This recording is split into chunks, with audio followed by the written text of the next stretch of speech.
चाहता हूं। ये कृषि सुधार, ये कानून रातों रात नहीं आए हैं। पिछले 20-22 साल से इस देश की हर सरकार ने, राज्यों की सरकार ने इस पर व्यापक चर्चा की है। कम अधिक सभी संगठनों ने इन पर विमर्श किया है। देश के किसानों के संगठन, कृषि एक्सपर्ट्स, कृषि अर्थशास्त्री, कृषि वैज्ञानिक, हमारे यहां के प्रोग्रेसिव किसान भी लगातार कृषि क्षेत्र में सुधार की मांग करते आए हैं। सचमुच में तो देश के किसानों को उन लोगों से जवाब मांगना चाहिए जो पहले अपने घोषणा पत्र में इन सुधार करने की बात लिखते थे, वकालत करते थे और बड़ी बड़ी बातें करके किसानों के वोट बटोरते रहे, लेकिन अपने घोषणा पत्र में लिखे गए वादों को भी पूरा नहीं किया।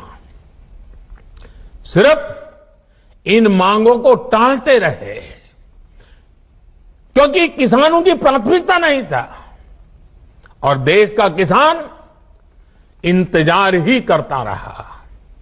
अगर आज देश के सभी राजनीतिक दलों के पुराने घोषणा पत्र देखे जाएं, तो उनके पुराने बयान सुने जाएं, पहले जो देश की कृषि व्यवस्था संभाल रहे थे, ऐसे महानुभावों की चिट्ठियां देखी जाए, तो आज जो कृषि सुधार हुए हैं वो उनसे अलग नहीं है। होता क्या है? होता ये है कि किसान की पैदावार सस्ते से सस्ते दामों खरीदी जाती है और शहर में महंगे से महंगे दामों बेची जाती है। क्या मैं पूछना चाहती हूँ, क्या किसानों का हक नहीं बनता है कि उनके पैदावार की सही कीमत उन्हें मिले? क्या शहर में आम इंसान का ये हक नहीं बनता है कि रोजमर्रा की जरूरत की चीजें उन्हें भी सही दाम पर मिले? ये कब संभव होगा? ये तभी संभव है जब किसान बिना किसी बिचौलिए के अपनी पैदावार सीधे शहर तक पहुंच सके। मगर ये अच्छा है, किसान के लिए अच्छा है।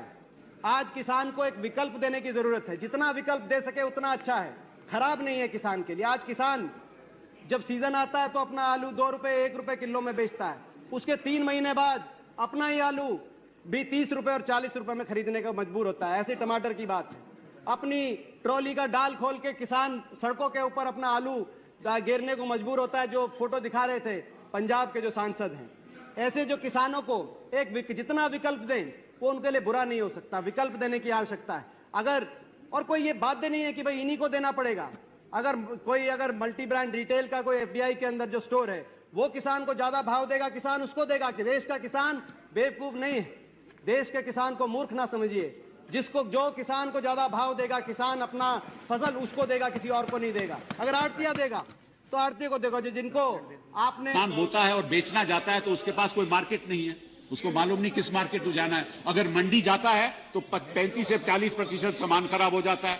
और इस बीच में 8 लोग कमीशन एजेंट होते हैं, बीच में 8 कमीशन एजेंट बिचौलिए।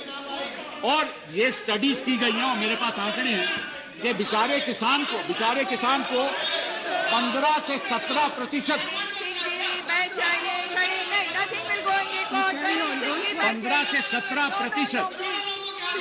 15 से 17% जो माल मार्केट में बिकता है उसका केवल 15 से 17% किसान को जाता है, बाकी बिचौलियों को चले जाता है। तो आप विपक्ष के नेता और विपक्ष दलों को यह तय करना है कि वो किसान के साथ हैं या बिचौलिए के साथ हैं। यह आप तय कर लीजिए। फेडरल स्ट्रक्चर है, लेकिन अगर आप चाहो कि उन प्रदेशों में जहां के मुख्यमंत्री चाहते हैं कि हम लागू करना चाहते हैं, वहां कैसे आप विरोध कर सकते हो? ये एक नया नियम पैदा हुआ है, एक नया डेफिनेशन ऑफ फेडरल स्ट्रक्चर है कि एक प्रदेश दूसरे प्रदेश को कहेगा मैं तो यहां लागू नहीं करूंगा, लेकिन तुम्हें भी लागू नहीं करने दूंगा। पिछले चुनाव के पहले किसानों को जितने वादे किए थे, उन सारे वादों से भारतीय जनता पार्टी मुकर गई। सबसे बड़ा वादा इनका था कि स्वामीनाथन रिपोर्ट लागू करेंगे। मुझे बेहद खुशी है, आज यहां सारी पार्टियां बैठी हैं, सारी पार्टियां कह रही हैं स्वामीनाथन आयोग लागू होना चाहिए। भाजपा ने पिछले चुनाव के पहले बोला था स्वामीनाथन आयोग लागू करेंगे। स्वामीनाथन आयोग तुरंत लागू किया जाए, किसानों को उनकी फसल का पूरा दाम दिया जाए, किसानों को भीख नहीं चाहिए। किसान अपना हक मांग रहे हैं, जो खून पसीना बहाते हैं उसका हक मांग रहे हैं। अगर किसानों को उनकी फसल के पूरे दाम मिल गए, किसान दोबारा आपसे अपनी कर्ज माफी कराने के लिए कभी नहीं आएंगे। अपना कर्ज वो खुद कर लेंगे, अपने बच्चे की शादी खुद कर लेंगे, अपनी घर में कोई बीमार होगा खुद कर लेंगे। आज किसानों को इसलिए हाथ फैलाना पड़ता है, इसलिए सरकारों के पास आना पड़ता है, क्योंकि उनको अपनी खून पसीने की पूरी कमाई नहीं मिलती। दोस्तों, तो हलफनामा वापस लो, स्वामीनाथन रिपोर्ट लागू करो, और नहीं तो ये जितने किसान आए हैं 2019 के अंदर कयामत ढा देंगे पूरे देश के अंदर तुम्हारे खिलाफ। ये भी पूछ रही हैं, पब्लिकली पूछ रही हैं, हमारे कृषि मंत्री टीवी इंटरव्यू में कह रहे हैं, मैं खुद बोल रहा हूं कि भाई आपको कानून में किस क्लॉज में क्या दिक्कत है बताइए। जो भी दिक्कत है वो आप बताइए। तो इन राजनीतिक दलों के पास कोई ठोस जवाब नहीं होता, और यही इन दलों की सच्चाई है। आज जो किसानों के नाम पर आंदोलन चलाने निकले हैं, जब उनको सरकार चलाने का या सरकार का हिस्सा बनने का मौका मिला था, उस समय इन लोगों ने क्या किया, ये देश को याद रखना जरूरी है। वही बातें इन कृषि सुधारों में की गई हैं।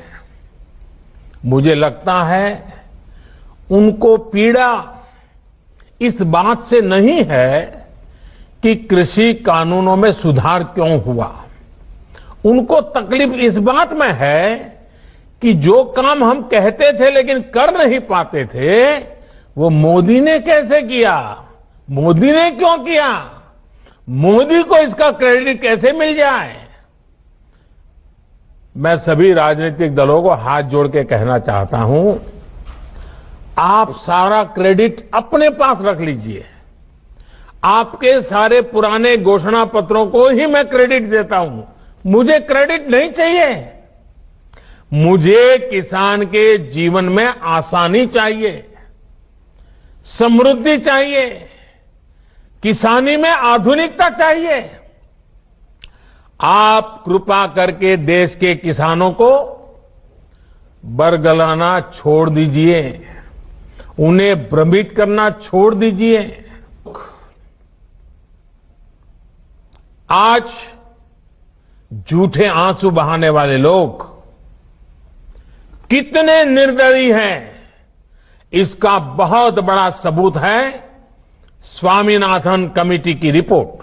किसान से झूठे वायदे करने वाले सत्ता में आते रहो, झूठे वादे करते रहो, मलाई खाते रहो, यही इन लोगों का काम रहा है। मैं अब आपसे कृषि सुधारों के बाद बोले जा रहे सबसे बड़े झूठ के बारे में बात करूंगा। बार बार उस झूठ को दोहराया जा रहा है, जोर जोर से बोला जा रहा है, जहां मौका मिले वहां बोला जा रहा है, बिना सिर पर बोला जा रहा है। जैसे मैंने पहले कहा था, स्वामीनाथन कमेटी की रिपोर्ट को लागू करने का काम हमारी ही सरकार ने किया। अगर हमें एमएसपी हटानी होती तो स्वामीनाथन कमेटी की रिपोर्ट लागू ही क्यों करते भाई? आपने भी नहीं की थी, हम भी नहीं करते। हमने तो ऐसा नहीं किया, हमने तो लागू की। दूसरा, ये हमारी सरकार एमएसपी को लेकर इतनी गंभीर है कि हर बार बुवाई से पहले एमएसपी की घोषणा करती है। इससे किसान को भी आसानी होती है, उन्हें भी पहले पता चल जाता है कि इस फसल पर इतनी एमएसपी मिलने वाली है।